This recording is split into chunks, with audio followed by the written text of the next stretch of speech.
Your LinkedIn feed can give you daily insights from your professional community. It cannot keep you updated on the daily office gossip. Oh my gosh, no way. It can help you stay informed on the latest news and trends in your industry. It cannot stop your boss from trying to start a new office trend. Who's ready for Flip-Flop Fridays? And while we can't stop all of the office jargon, Does this vibe with our collaborative lattice work metric? LinkedIn can start taking your career to new heights. LinkedIn is the network that works for you.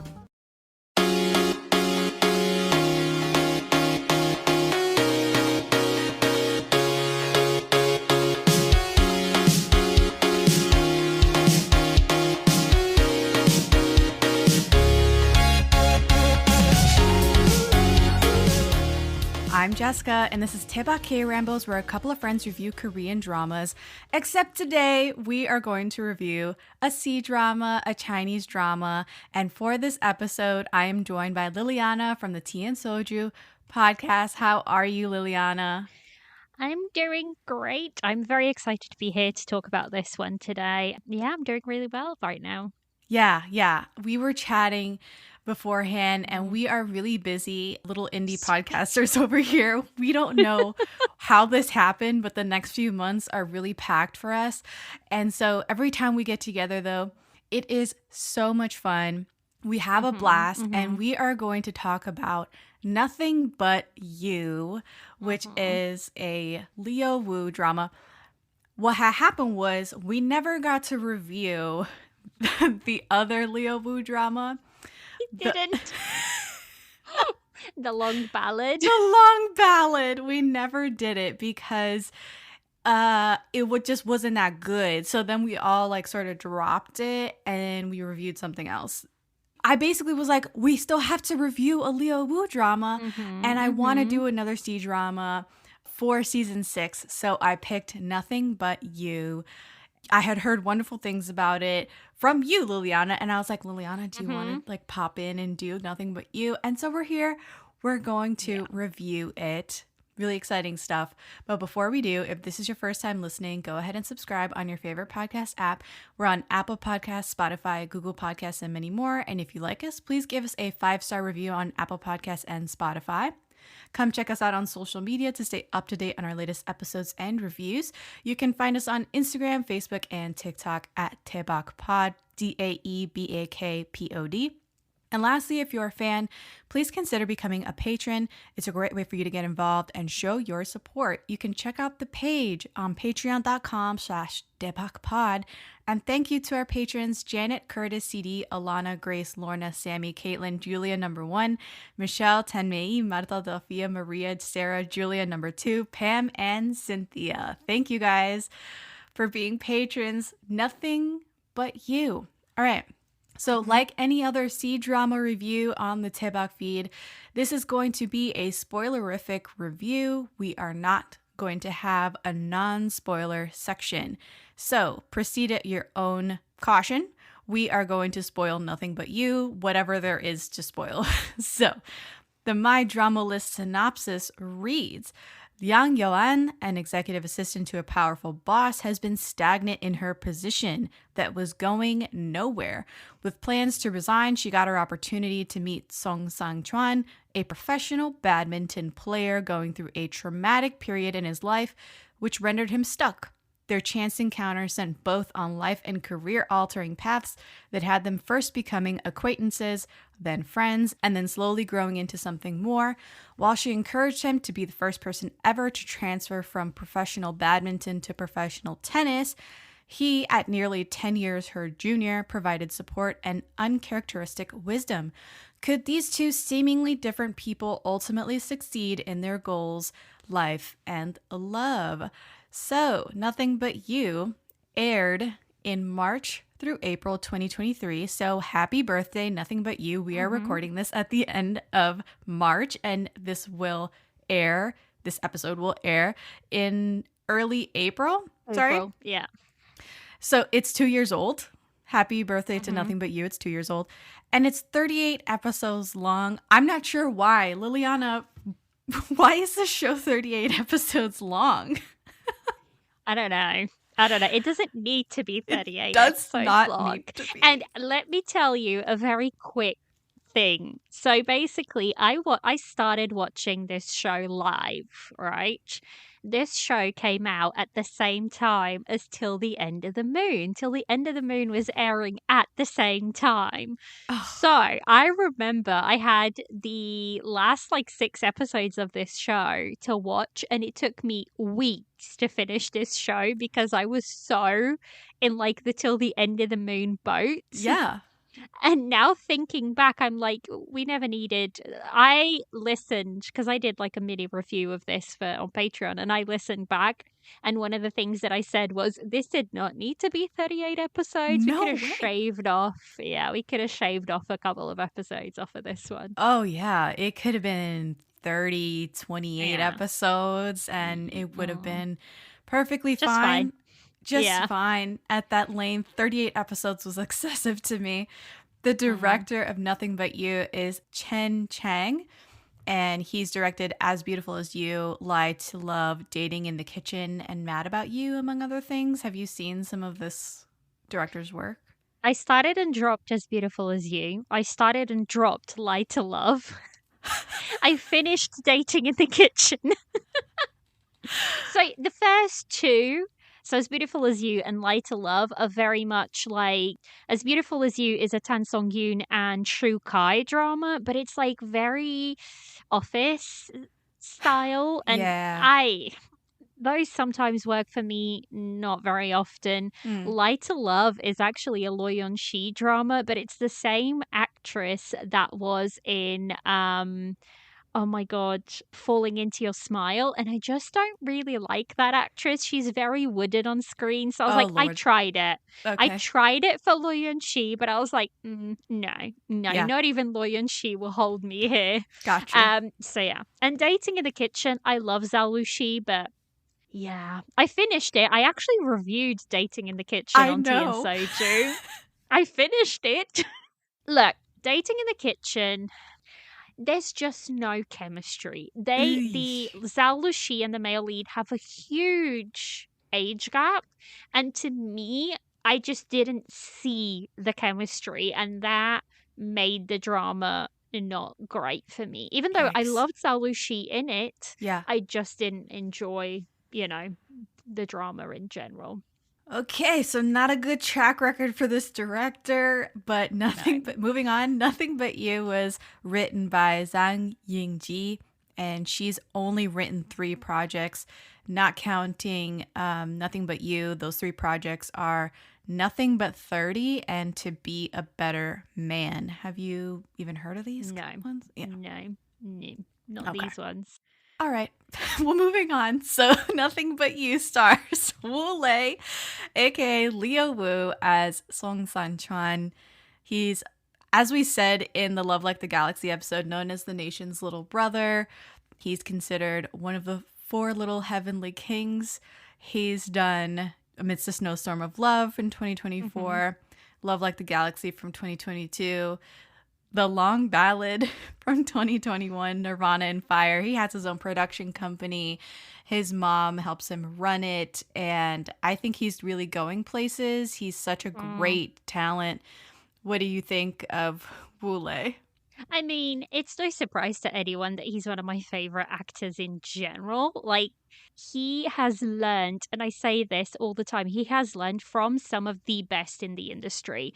And having watched 16-year-old Rule and Nirvana and Fire from 2015, Yeah. and having watched Amidst a Snowstorm of Love in 2024, it's like crazy to see his journey. Yeah. The way he emotes on screen is just so incredibly good. Now, do I think his characters tend to be similar sometimes? Maybe. I really want to see him in like a crime or something very different to what he's done so far.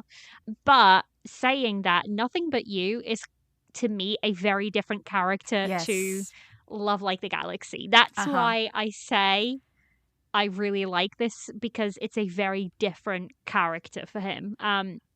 But yeah, I really like him, and he's one of those actors that I can't wait to see what he's like in 5 years' time, 10 years' time. He's very choosy with his projects as well, because he does own his own production company. His mum's his manager and whatnot. He gets free reign to do what the heck he wants, in essence. So he gets to pick, he gets the privilege of like choosing his own projects, because I feel like that is a little privilege sometimes. It is. Yeah, not every artist has that. True. So luxury. he really is the master of his own career, and I really, really like that about him, and it shows in the projects that he himself kind of, picks. Also, I will say, the fact that he plays these very cold characters, but in fact you watch a behind the scenes and this guy's like the goofiest of goofballs, is always beyond me. He's like the clown sometimes. So yeah, he's like such I a really boy, like him as an actor. He really is. It doesn't match his face, does it? No.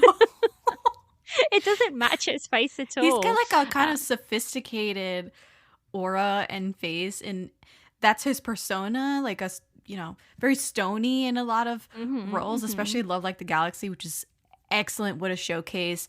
And of course, you can scroll back in your podcast feed and listen to our Love Like the Galaxy deep dive. But if you look at the behind the scenes footage of like when they say cut, Wu Lei is like a goofball.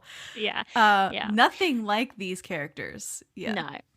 And the fun thing is, so even in Nirvana and Fire, he plays this very, very stoic, like barely any emotion, 16-year-old. Right. And it's so funny. Well, basically, because I reviewed Nirvana and Fire for Tea and Soju, and one of my notes that I said was, "Oh my god, it's Baby Wu Lei," because he has this like very baby same face.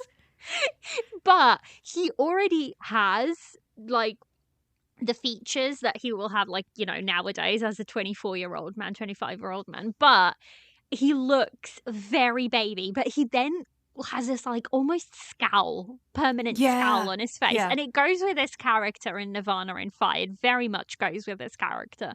But it was like so strange and yet great at the same time to watch him from something from 2015 and then watch him in something like Love Like the Galaxy, because I feel like Love Like the Galaxy is kind of almost a reprise of Nirvana and Fire stoic Wu Lei, but on a man's face over like on a man's face. What a thing to say. If that makes any sense. Yeah. He has. But yeah, I think his acting's really good, and I can't wait to see where he goes next, really. Yeah. So his co-star is Zhou Tong. She plays Liang Yuan. She's our female lead. She's been in about 5 movies, 21 TV shows, including Will Love in Spring with Li Xian from Meet Yourself, which we've covered on the podcast feed as well. That was a drama trio episode. Remembrance of Things Past, Begin Again, Young Blood. I think you really enjoy Zhou Tong.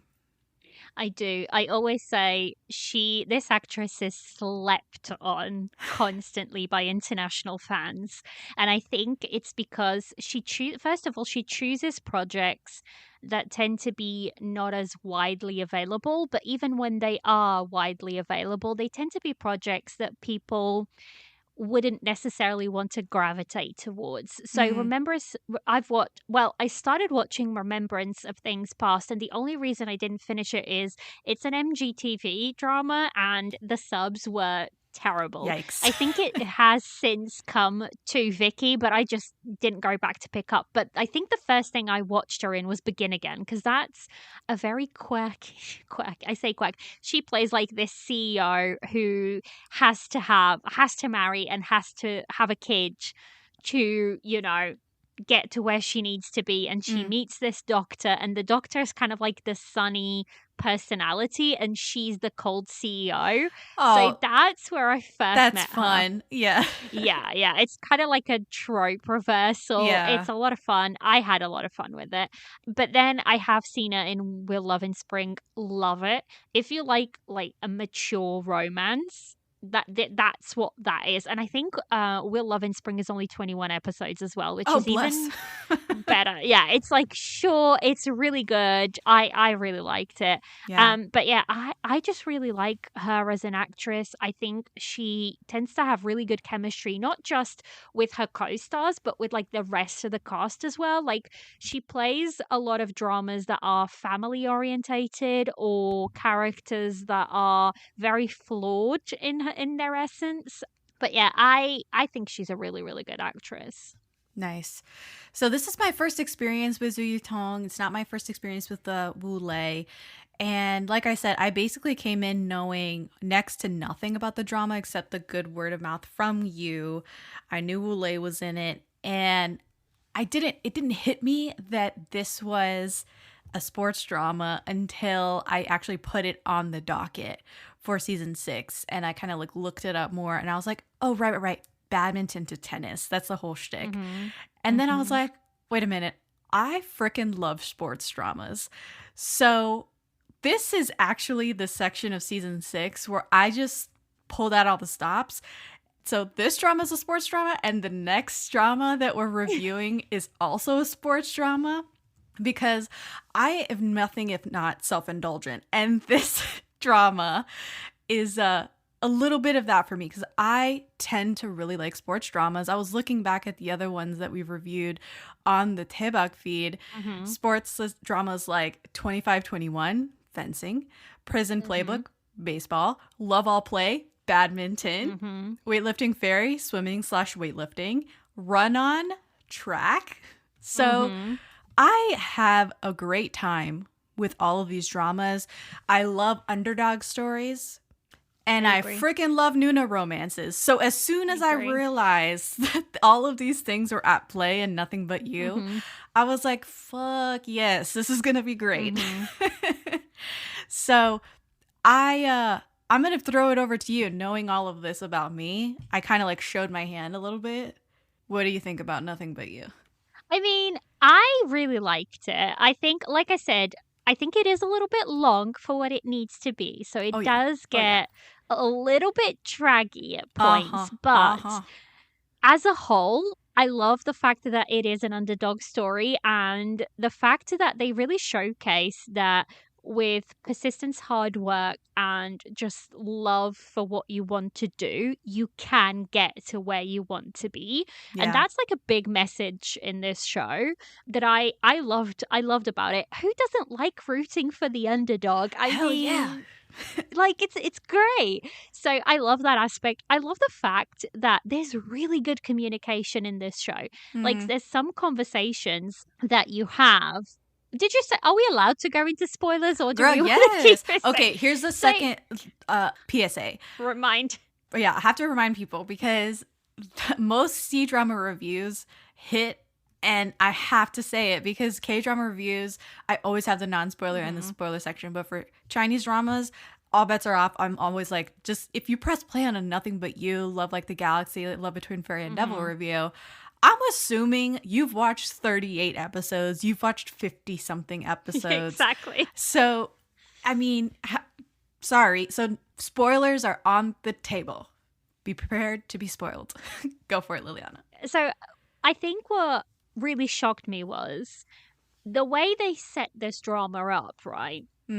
Is that obviously he's playing badminton, and he's got this whole thing that if he gets to 18 points, he plays really well until he gets to 18 points. Yeah. And then everything goes off the rails and he can't, he locks up. He can't seem to play anymore properly. Yeah. So stuff happens and he goes, right, our female lead convinces him to go from badminton to tennis, which people have pointed out very well that would never happen.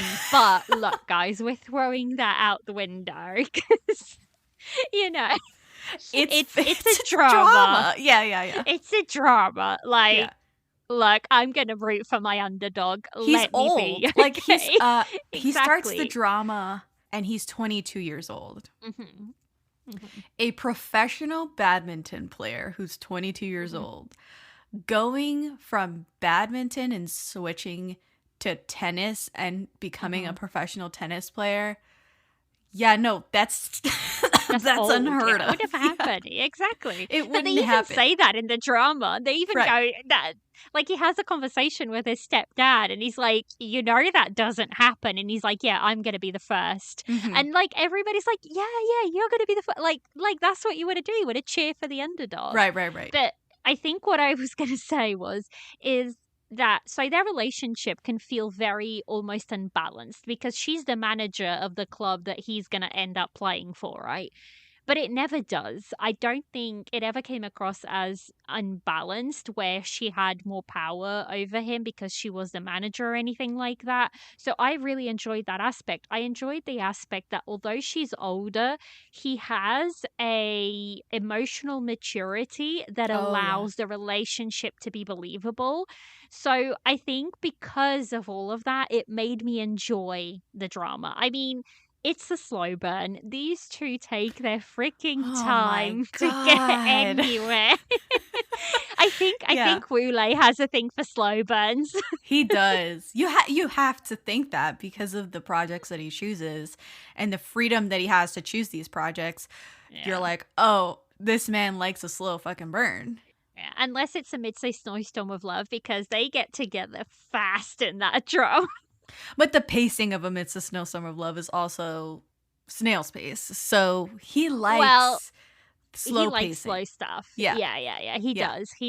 Mm-hmm. So I think their relationship, because they became really good friends first and then moved on into a relationship later on, it made it work for me so much more. So I really liked it. And like I said, I think one of my qualms is that it could have been shorter.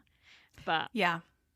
That's my biggest qualm yeah. is that it's 38 episodes. Could have been 30, could have been 28, could have been 20 episodes.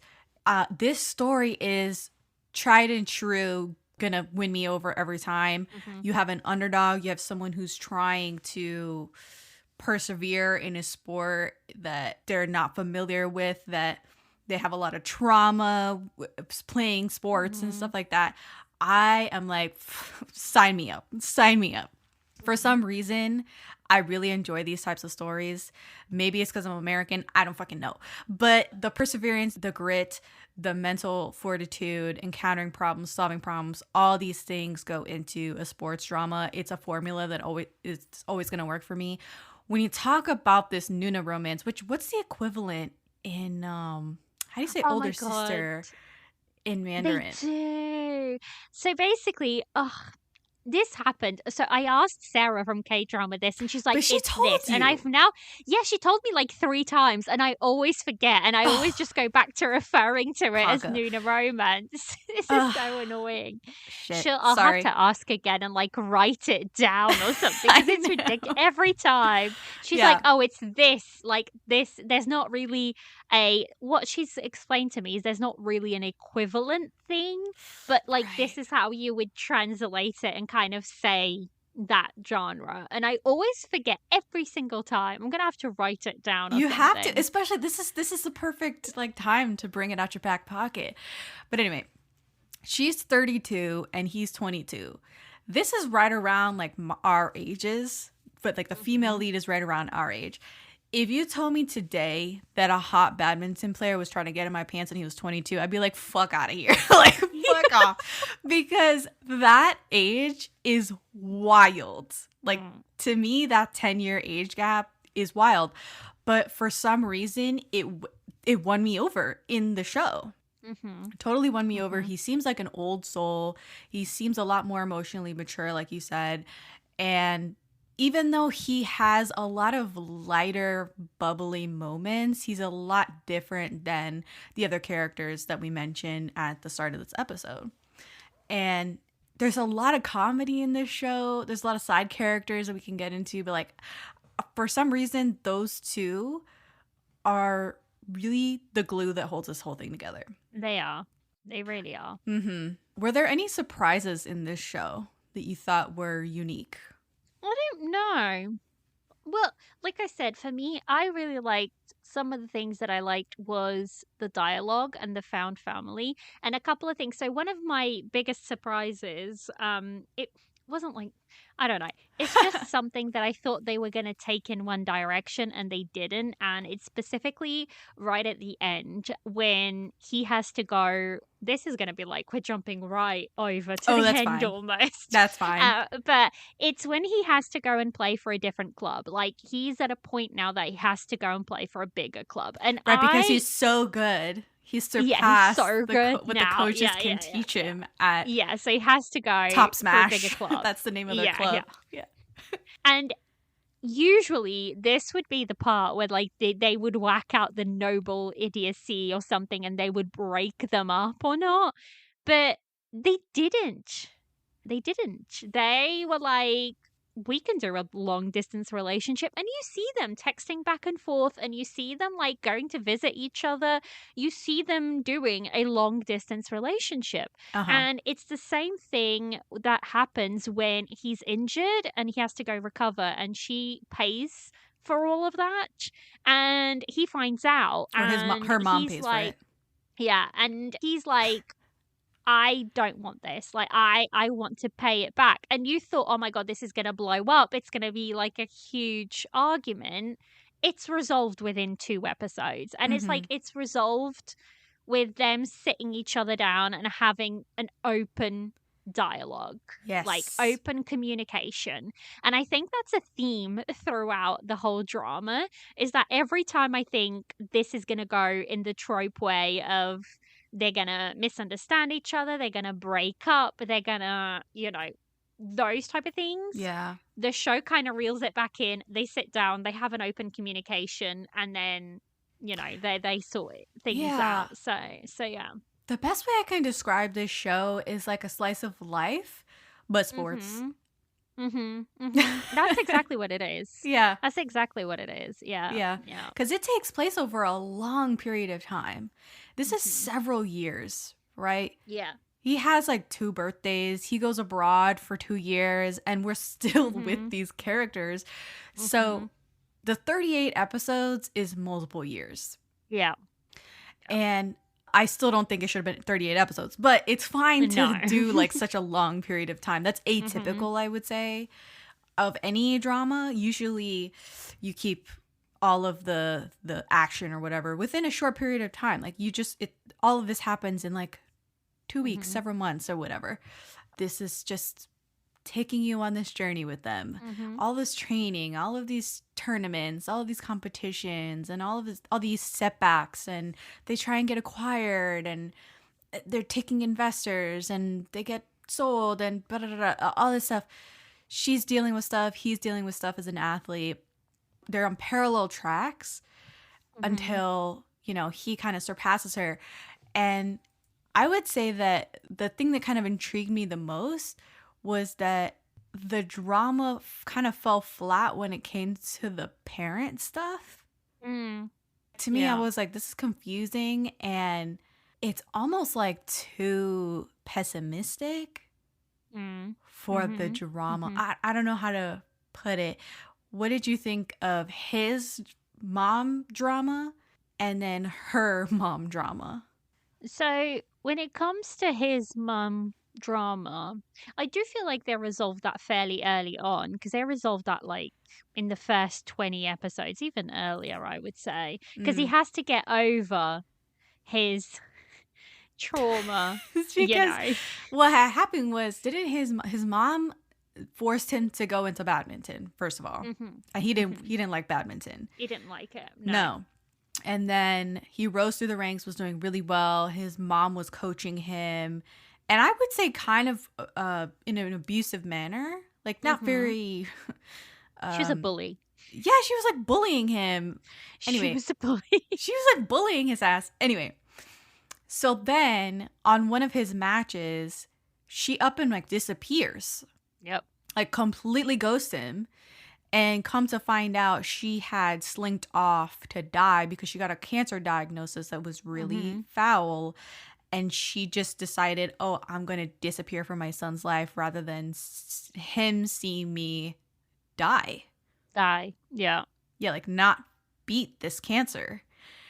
And I was like, what the fuck is going on? Like, it was, first of all, told very strangely. Mm-hmm. because she just like left him with the stepdad, Mm-hmm. which I don't know. Maybe it's the Hispanic in me coming out, but I'm like, what do you mean you just up and abandoned your son with the stepdad? Like, not even a blood relative. Anyway. See, that part didn't bother me too much because I have a stepdad, and to me, he's more of a dad than like my I totally bio dad. understand. So that part doesn't bother me too much. I love that for everyone who has wonderful step parents. Mm-hmm. But what is she doing? Like, it was very, it reminded me of that movie, and I'll see if I can pull it up. She was out of line for just abandoning him, though. I do agree with that. Like, I completely agree. I don't mind her choice of who he was left with, but I do completely agree that she was completely out of line just up and leaving him after all of these years of making him do something that he didn't want to do. Yes. So the movie that I'm thinking of is The Farewell from 2019 with Awkwafina. Have you heard of it? No, okay. no, I haven't So watched it. the premise of that movie is that Awkwafina's grandmother in China has gotten a cancer diagnosis, like that she's going to imminently die of cancer. It's like stage 3 or 4. And the families doesn't tell the grandmother that she's dying of cancer. Instead, they go and have a wedding ceremony for like like a cousin of hers as an excuse to get the family together to say their last goodbyes. That's the farewell. God. That's where the farewell comes from. Yeah. And it's very cultural, right? Like that's a Chinese family. And it reminded me of the farewell in that they just don't want to be a bother. They don't want to inconvenience their family member, and they don't want to cause, in that case, the grandmother, they don't want to cause her unnecessary pain if she doesn't need to go through that mental like anguish if she's going to die anyway. Yeah. That sentiment is still there, that very odd cultural sentiment that is really at odds with my culture. And I wondered if you felt a hint of that at all with the mother leaving. Like, never mind that she left him with a stepdad. The whole thing of her leaving, abandoning. Oh, she was way out of line. Okay, you thought it was like, whoa, wrong. Yeah. Because first of all, like we've discussed, she kind of does bully him almost into this sport, and he becomes incredibly good because he wants to make his mum proud, right? That's kind of like his way of wanting to play. She should have just said, because either way he's screwed. If she had said to him, I've got cancer, I'm going to die, he might have been like, I can't play anymore, I need to focus on my mum or whatever. But with her just up and leaving, yes, he does still play, but he's like stuck in this, I don't know, stunted. rut. Yeah, like he never grows anymore from that point onwards. And then it creates a lot of issues with him mentally, not just in his badminton life, but in his general life. He doesn't have a lot of friends. In fact, he's a very straightforward kind of person, and a lot of people don't like that. So they don't, and he's very misunderstood, I think, within the badminton club, within like everywhere in general. So if you look at his life at the beginning of the show, he doesn't really have any friends. He's so unhappy with his job choice or what he has to do. He knows it's a ticking time bomb because he knows he's not going to be fit, Yeah, he doesn't see a future for himself exactly in badminton. So, and that can all be traded back to the fact, but yet he still can't let go of it. Like, he can't make himself let go of it. And I think it is because it's almost like him letting go of his mother, almost in essence, like letting go of that sport. Right. So I absolutely don't like the fact that I would have rather have her die and him know, and that's why he was like so stunted at playing. If I think that would have been the disappearance, the mysterious, like, why it's just like out of nowhere. Yeah. And then it's She revealed slinks off and you're like, she dies by herself and then leaves instructions for her to have a sea burial, and they kept her ashes for him for some reason. I was baffled by the entire production of the mom's death. Yeah, I think it could have been better done. Hmm. Because I think it's used But then she as also a lied plot. to like the stepdad. She lied to everyone. She was like, I'm just gonna saunter off and like nobody's gonna know and I'm just gonna die by myself. And Yeah, it's like an what animal do in the you fucking mean? woods. Yeah. That's Like- basically what she did. She kind of like sauntered off Yeah. to die by herself. And I'm like, what is even the point of this? Right. It just, I don't know. It left a lot of questions more than answers. I don't know. Like, his mommy issues were very understandable, but Mm-hmm. I had a lot of questions, and it didn't make much sense. Not a lot to of me. answers. Not a lot of answers when they go to the seaside town, because she's like, you need it, because all of these problems come back again when he starts playing tennis.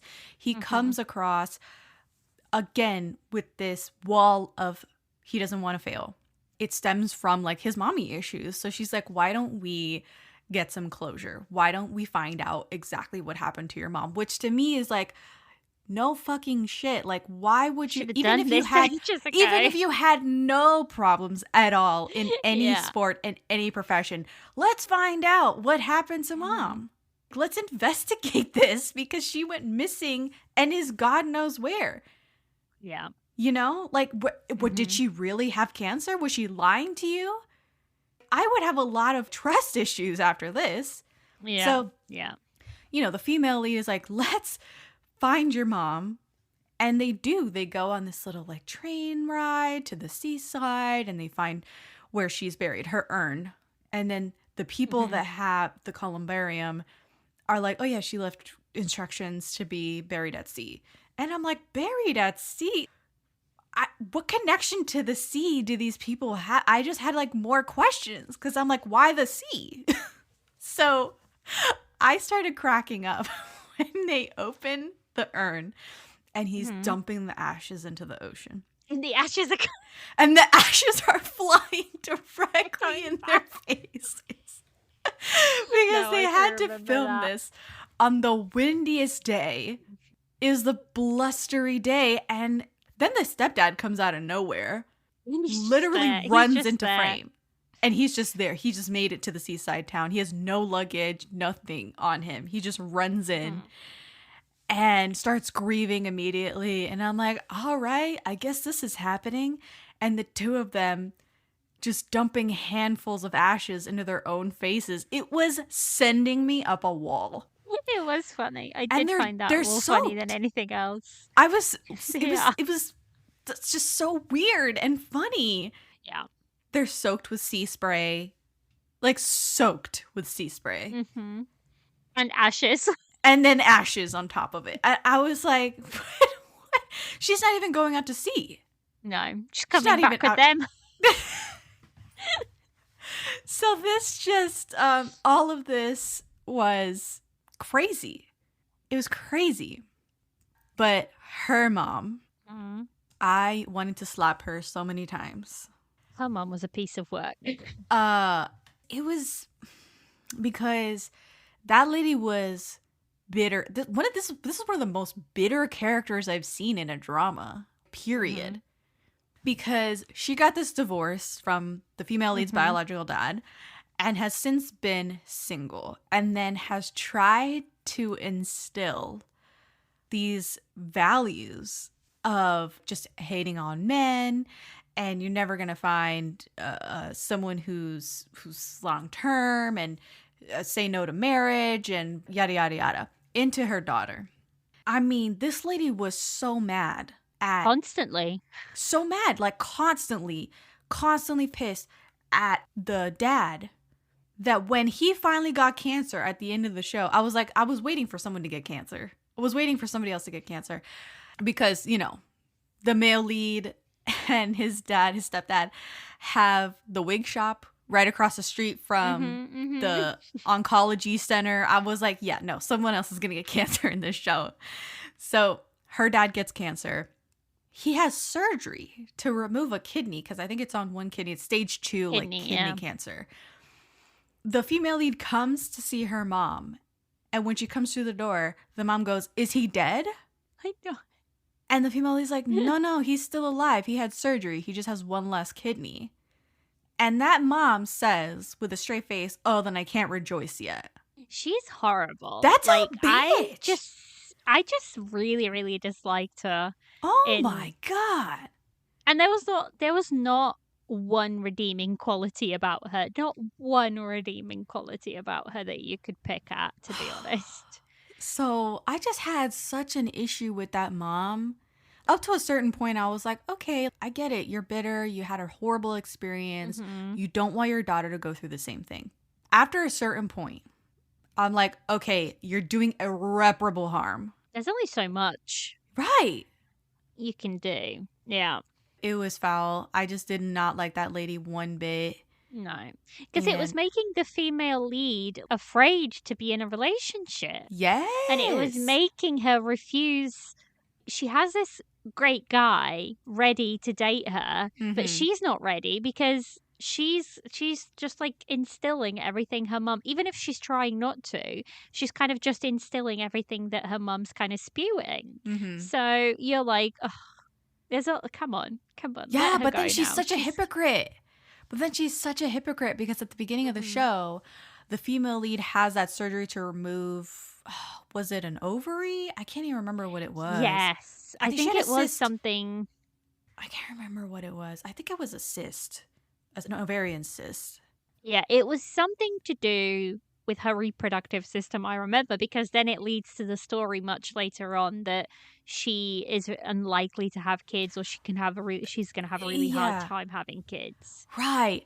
But then when she's in the hospital, the mom is like, do you have to have this surgery?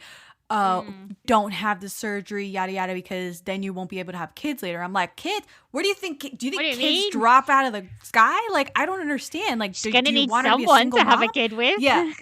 I was like floored that she was such a traditionalist about her having kids. But not her being in a relationship. Right. Yeah. No, I'm like looking around the room. Like, I agree.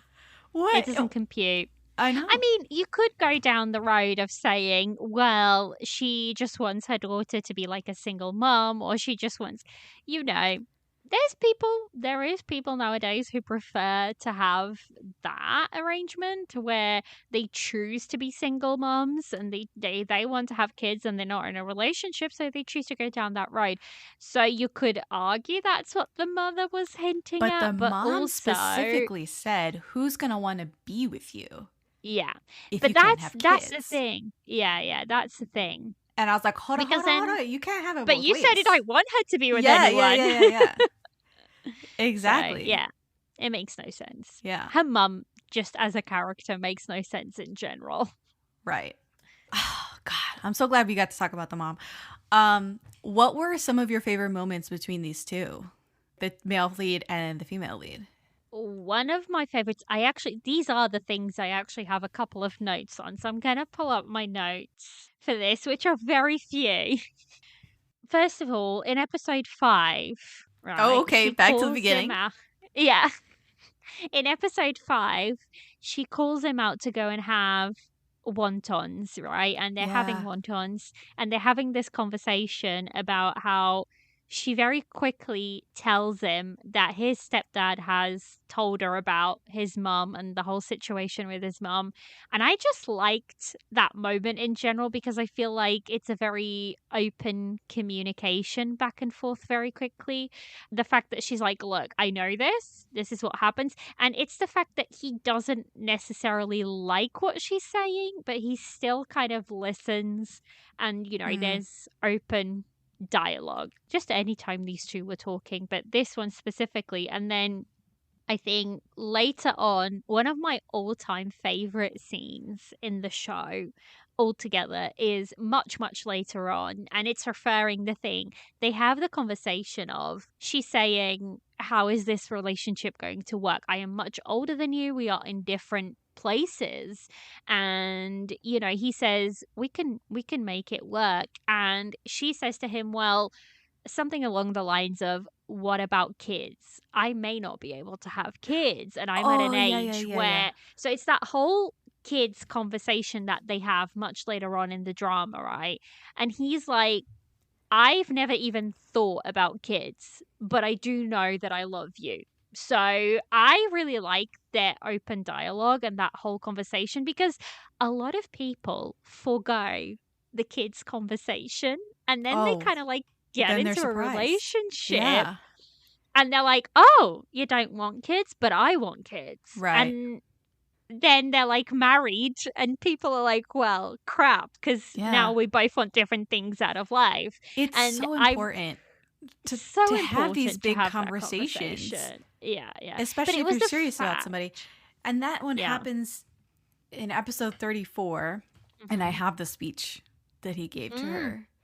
I loved it. He says, do you know what kind of people are the dumbest in this world? The kind that always goes after those small complimentary gifts. The one I like is Liang Yuan, not the child born to Liang Yuan. The only thing I can be sure of now is that I want to be with you every single day from now on. The root to everything is you. Only if I have you, does that make sense? The rest are complimentary gifts. If I have it, I have it. If I don't, I haven't lost anything either. Yeah. Do you know what it reminds me of? It's that whole this is so out of left field, but it kind of reminds me of this. It's that whole conversation. There was a trend on TikTok going around of partners sitting down and being like, if I was pregnant and the doctor said, I was unconscious, I couldn't make decisions, and you had to pick me or the baby, who would you pick? And people were like shocked that partners were picking their partners over the babies, right? Yeah. It's that whole conversation. And people were like, this is that situation in a sense of course he's going to pick her right now because that's what he wants. Like, he's not thinking about kids. It's not crossed his mind. It's not something that he necessarily wants out of life either. At least that's what I got from the conversation. Like, he wants to be in a relationship with her, and then if they have kids later on, they have kids. If they don't, he said if it happens, it happens. If not, exactly. Fine.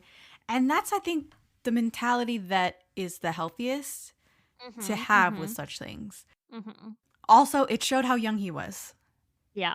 It showed how young he was. She asked him, have you ever thought about kids? having kids? And he said, no, it's never even crossed my mind.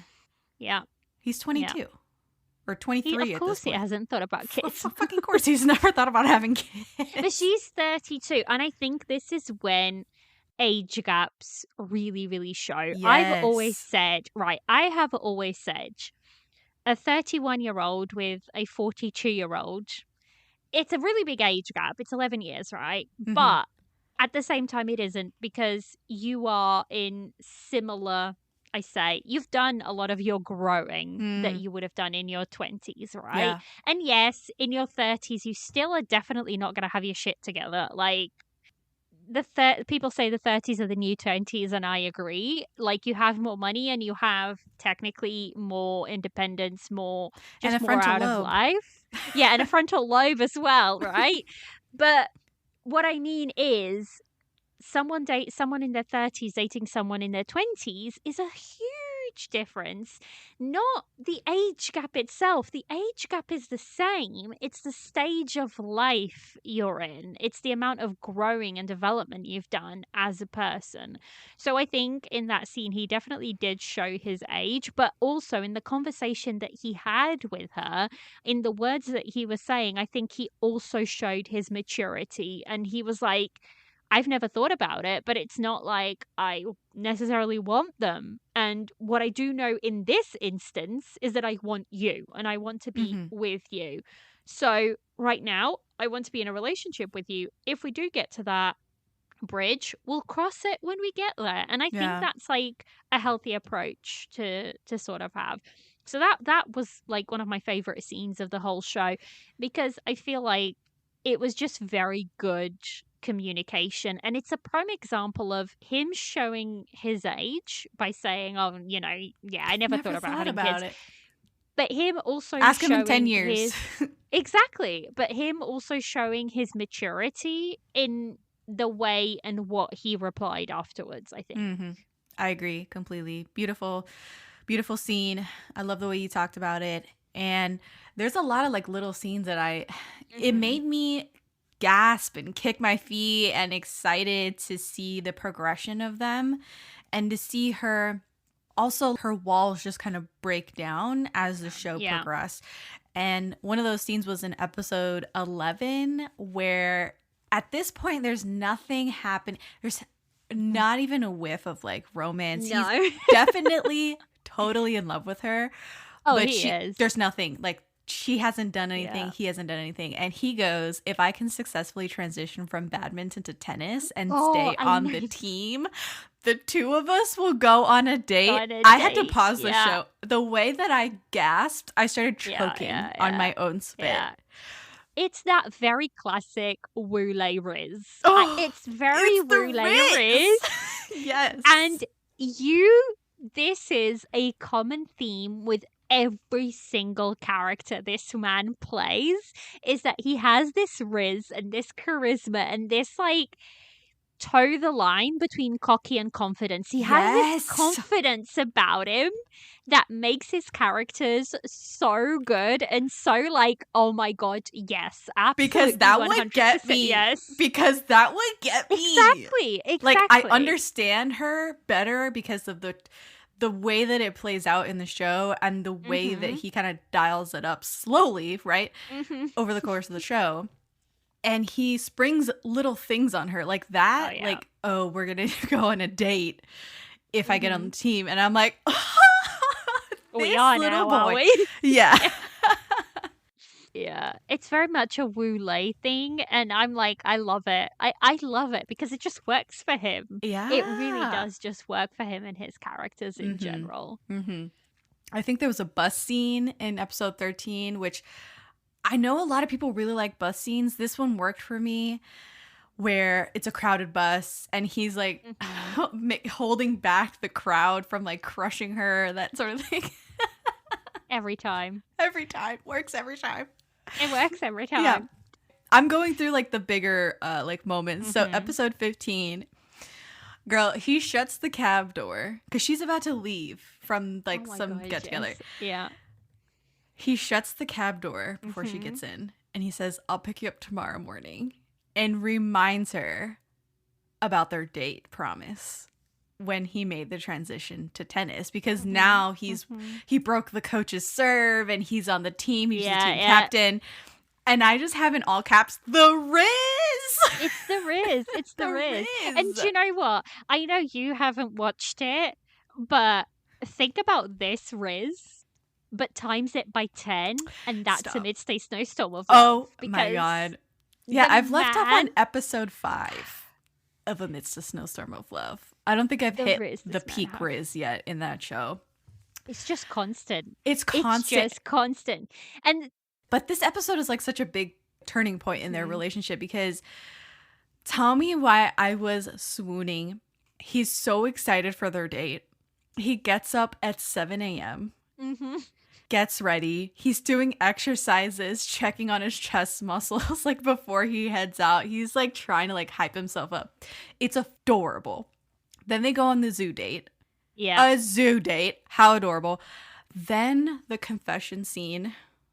I have this whole speech here. I don't know if I want to read it all, but it just goes to show how much she inspires him.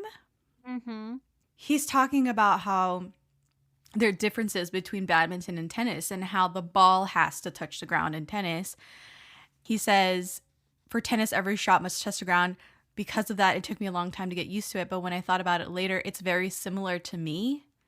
Since I met you, my heart started touching the ground. I feel like I also need to touch the ground and rebound. And I'm like, stop right there. Just stop. It's just, yeah. He calls her a ray of light shining on me. I don't want to disappoint you. I want to stand upright by your side. That day when we talked about why we wanted to play tennis, you said that you wanted the championship. I'll win that for you. And then he says, I like you. I seriously really like you. Liliana, tell me why this bitch rejects him. She rejects this man. I think at that point, she's just not ready. She's just not ready for it. Yeah. Oh she God. flat out rejects him. She calls it an improper relationship. Yeah. Says she can't handle the burden of his life and feelings. It's always been a manager-athlete relationship. Gives him back the little heart plushie he won at the claw machine for her. Like, he looks crestfallen. He really does.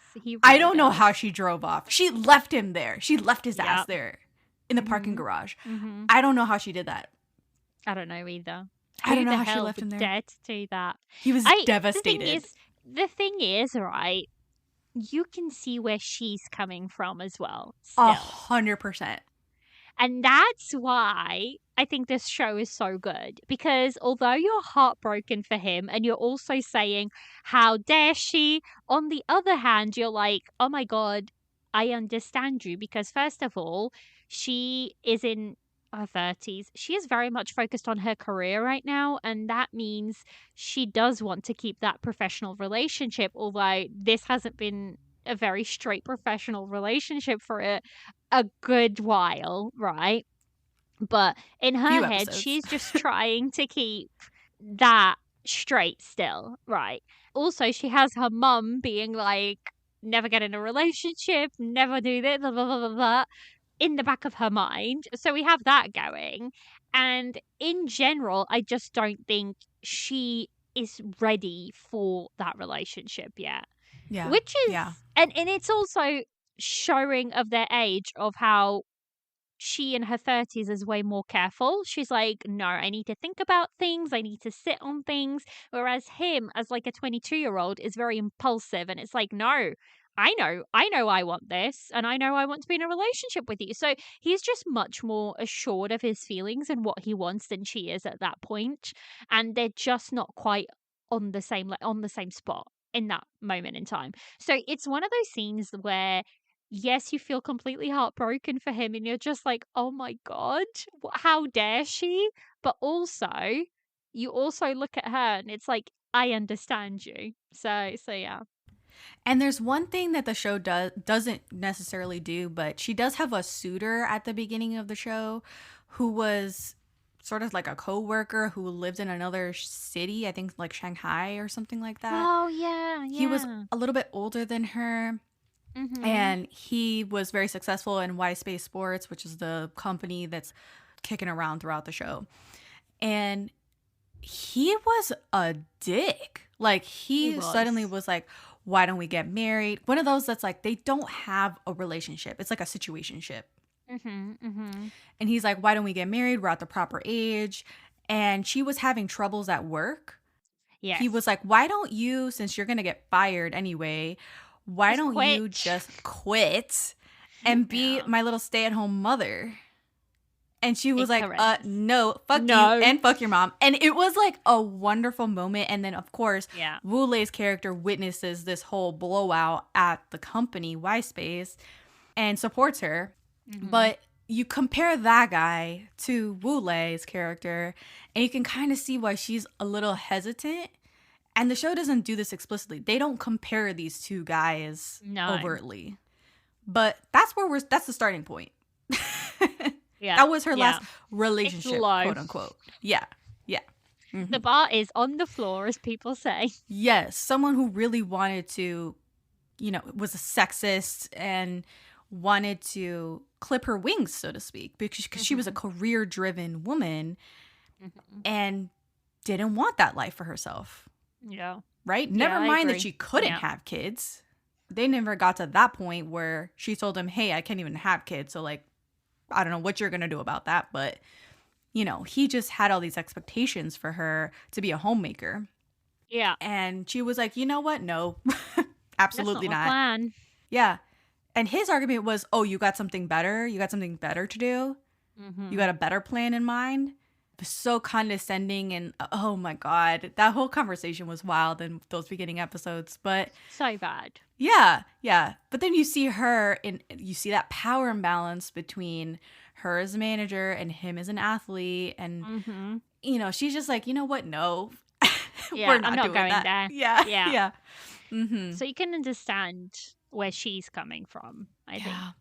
But it's hard because Wu Lei, It oh is. my God, my heart broke. My heart broke. His face when he says, "Are you rejecting me?" Oh my God. Crumbles.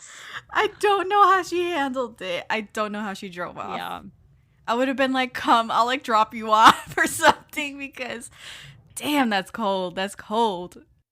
Also, in episode 21, we have to talk about this. They have sex. The makeout scene. Oh, Oh my God. Girl, I that almost is flipped the one table. hot. Yeah, one hot makeout scene. This was hot. I wasn't Yeah. expecting it at all. Yeah. This was her just giving into her. She was like, "Fuck this, I'm doing it." This was so out of left field. I mean, it wasn't out of left field because earlier he had come over to her house. He cooked her dinner because she got a migraine. And he was like, "Oh, I'll come over." She's trying to find investors for the club to save it. I think they were playing video games. And he takes a pic of her smiling. It's like a very flirty thing where she's like, "Ew, delete it. I look gross." And he drops a silver necklace in front of her. Do you remember this? I haven't do. seen a custom necklace reveal like that since 2011, I swear to God. I started screaming because He he does drops something the necklace similar in in front of her. amidst a snowstorm of love. I'm sensing a pattern now that I'm talking about this. Oh my God. So he's playing from the same playbook then. If he does it in amidst a snowstorm of love. But anyway, at the end of this episode, there's like the hazing ritual at her ex's sports club. He takes her lipstick and writes her name on the bulletin of outstanding graduates from her college, from her ex-college, because she got kicked out. Expelled by her own ex. Another dirty ex. So, Right? yeah, another ratty ex. She has a track with men. Yes, she has a horrible track No record. wonder she doesn't want a relationship. I know. She's like, 22-year-old, say less. No. Yeah. But she's so overcome by emotion that she kisses him on the cheek. And he's so surprised and hot for her that he just grabs her head and full-on kisses her. Yeah. And then Yeah. cut to, they're having sex. Again, screaming. I was like screaming at 2 a.m. Liliana, So good. thoughts? I loved it. Like, Yeah. it was a proper scene. There was none of this. It was hot and it was unexpected from a Chinese drama in general. And I remember clearly when I first watched this scene, I was like, "Oh my God, this is really happening." Like there. And it was, I don't know, I loved it. I really, really liked how it was shot. I liked the fact that it felt like this dam bursting, right? This thing that had been building, this tension that had been building between them for 20 odd episodes was just like boom, and it burst and you get this scene. And it just worked perfectly, I think. I agree. So then She rejects him again in the morning. she regrets. Oh, she rejects She's just like, "It's him just a again. mistake." The next morning, she's like, "We were drunk. I made a mistake. Yada yada." She starts spewing all this nonsense, and he's like, "Again, Are you kidding me now? Oh my God!" He cuts her off, blocks her on WeChat, all the things, and she starts panicking. She does. She starts panicking. I'm like, good. Panic a little bit. You should be. Yeah, You you should should be be. worried. 28, though. I like when he says, and I have just this paraphrase, he says, "Isn't the best love equal? I'm trying my hardest to level up to you." And I love that concept because they return to it later, several episodes later, when he's in the hospital for his knee surgery. Yeah. Because he played through like a torn meniscus or something like that. Yeah. She's realized that relationships are not about each person giving 50-50 and it being equal. Sometimes if the other person is at 1%, then she's got to give 99. is going to give 99%. She'll show up in the way that they need.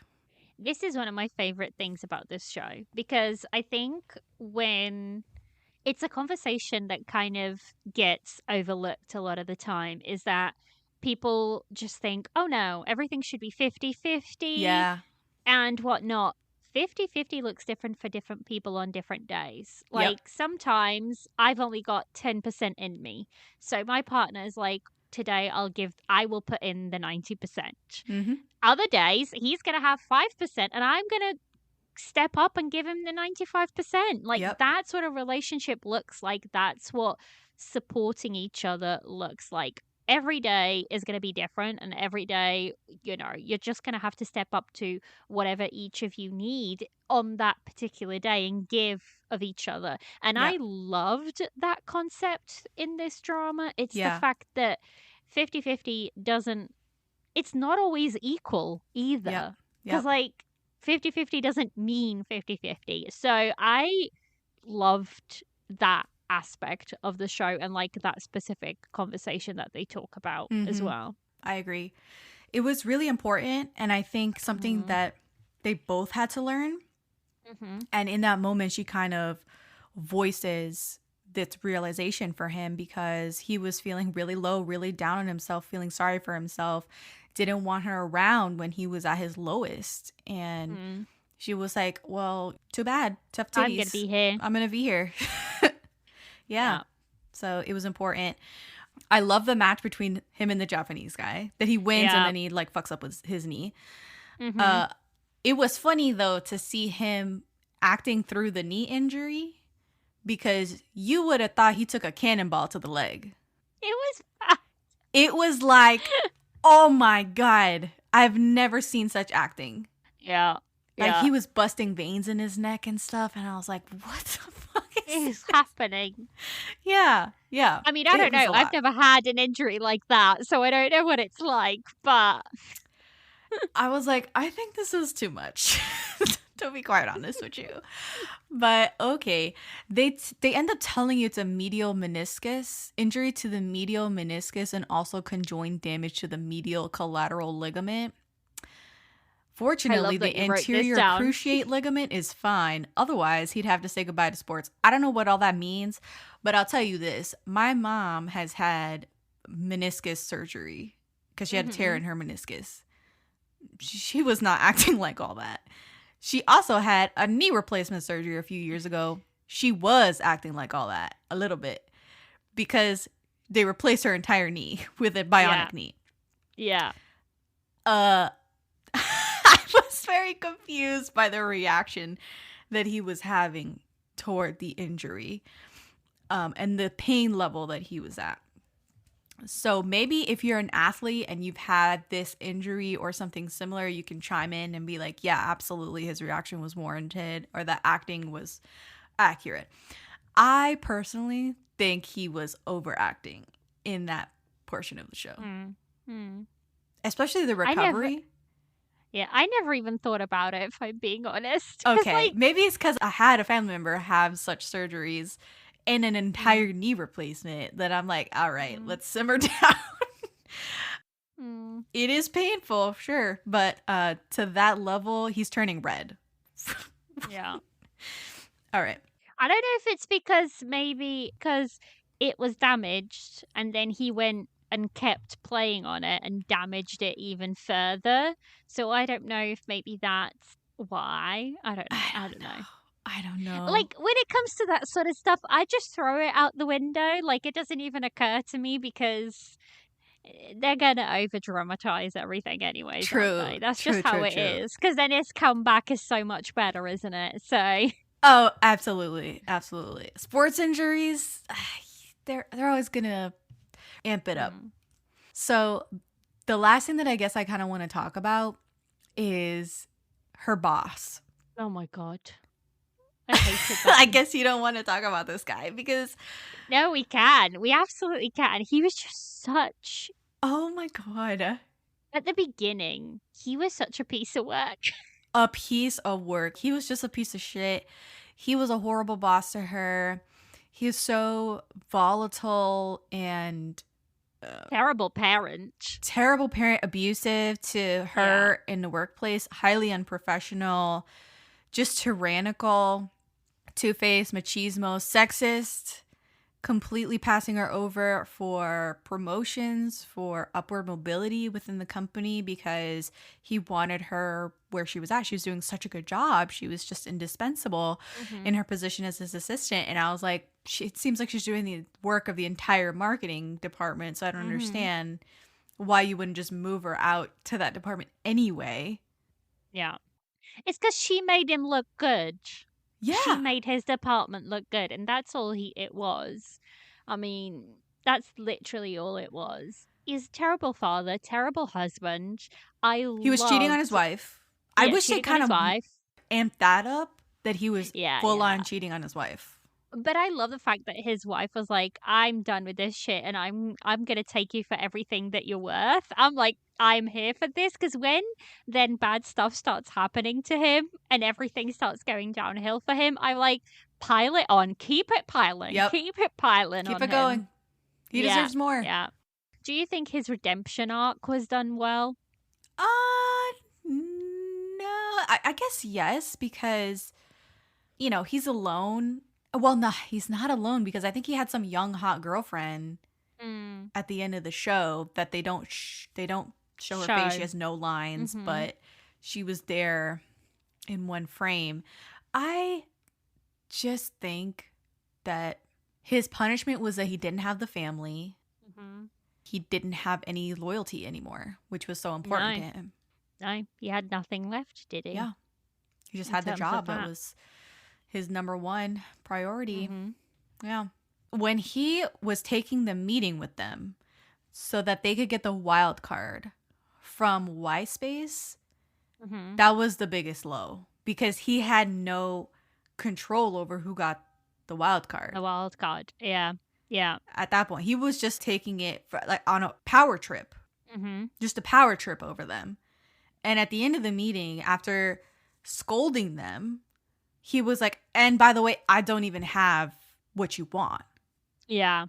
Which is And terrible. that's when she loses it, finally, and berates him and says, I've had enough of your hypocritical speeches. Can you stop viewing yourself with a filter all these years? You've always been egoistic with your family and in the workplace, and granted favors and kindness to your staff like an emperor.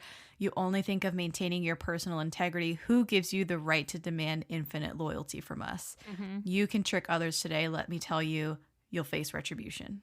And then she was like, never mind, you've already faced retribution. Yeah. We're done. Tap out. We're done. Yeah. Because she kept being friendly with it, like cordial with him throughout the show, so that she didn't burn any bridges. But up to a certain point, I'm like, girl, just let that shit go, because that man is... Ain't nothing worth it. Dirty. Yeah. Crusty. So I didn't know if you had any other thoughts about some side characters, like the sister, the half-sister. No, I don't think so. I don't think I have. Oh, I will say, I did quite like the fact that we got to see various different types of relationships in the show, like romantic relationships. So we had like the nutritionist with the alcoholic coach. Yes. So that's like a whole completely different relationship right there. And I didn't think that was going to work, but it really did. It kind of really did. And I loved her friendship with our female lead. I felt like the two of them as friends just worked really well. And then we had like the puppy love that then got married so quickly. So after 4 months. After 4 months they were married. Ooh, I would not be on their side either. Yeah. I would be like, I have shoes that have lasted longer than your relationship. Yeah. So no. Yeah. So it was wild to see, but I liked that there was all of these different relationships that we could kind of see throughout the show. I loved the found family at the tennis club and how like they started off as people that really were not going to accept each other, especially like Zhou and San Chuan. Those two become like so close as friends. Yeah. They truly become brothers to each other. But at the beginning, they are just so dead set against each other because obviously like Zhou is top of the club and whatnot, and here comes this guy who is going to take over whatever it may be. So I really liked how that found family aspect of it worked. And those 5 guys. Yeah, together as, I really liked them. And then just a little shout out to the stepdad, because I really liked him as a character. It's Noodle Dad. It is Noodle Dad. It is Noodle. He makes such like good dad characters. He does. He really does. He really does. I recently watched him in a show where he's not a good character. He's a bad character. And I was like, I can't see him as a bad character. So Nice. yeah, I really liked him and how he gave really, really good advice. He gave such good advice constantly. And, he really cared for Sanchuan, and he really brought Sanchuan back down to where he needed to be when, he kind of went off the rails a little bit. So Yeah, exactly. And the moment when Sanchuan calls him dad. Oh my God, yes. Yes, Stop. I love that. Stop. Yeah, I loved it. Loved it. So emotional. Mm-hmm. I love that. Mm-hmm. I fully thought that he was going to be the stringer for the club, but then he never does. He just keeps up with the wig business. Mm-hmm. Mm-hmm. And he's quite happy with it. And he's happy with it. Yeah, Mm-hmm. Yeah. It's good. It's all good things. Really heartwarming show. Mm-hmm. And some frustrating characters, as you can tell, but really solid performances from the central couple and a nice noona romance. It is. It is. Mm-hmm. It is a good overall noona romance, which we don't get very often nowadays. So it is nice when they come along and they are this good and this well done in general. All right. Well, thank you, Liliana, for coming on for one more Daebak review. Where can people find you online? So it's Tea and Soju, all one word, on TikTok, Instagram, and then you can find Tea and Soju Podcast on Spotify, Apple Podcasts, and wherever you get your podcasts. Thanks again, Liliana. Thank you for having me. It's always a blast. Yes, it is always a blast. We finally did the Leo Wu drama that We were did. promised last We season. did. Anyway, that's been our show. I'm Jessica, and this has been the Daebak K-Rambles Podcast.